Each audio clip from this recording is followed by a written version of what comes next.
In this video, I'm going to show you the 3 best ways that you can use to get sensors here in Arc Raiders. Before we get in this guide, make sure to like the video and subscribe to the channel with all notifications on. It really does help the channel and lets us know that you want more content like this. We'd greatly appreciate it. And if at any point throughout this guide you do have any questions, just ask them down in the comment section below and we can help you out further. I'm going to be doing my best to reply to every single comment down there. Now, there's a few ways to do this. By far the easiest method though is by going from the main menu up to traders up at the very top and opening up Celeste. Now she actually sells up to 5 sensors per day costing 10 seeds each. So if you do have at least 50 seeds, right, you can actually go ahead and get those. But if you are low on seeds, Celeste actually also sells those as well. So you could trade up, get your sensors right away. This is by far the easiest and fastest method.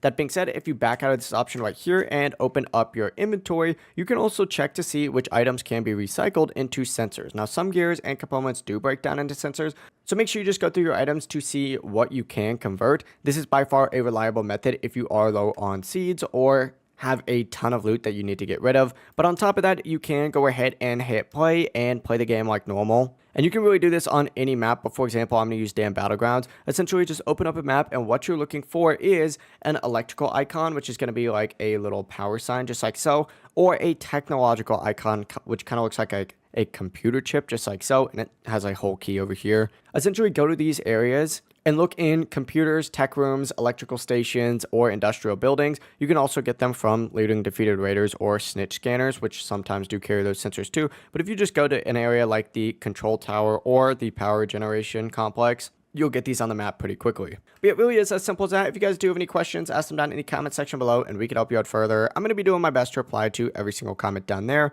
Before you do leave this guide though, make sure to like the video and subscribe to the channel with all notifications on. It really does help us out and lets us know that you want more content like this. Have a great rest of your day though. Peace.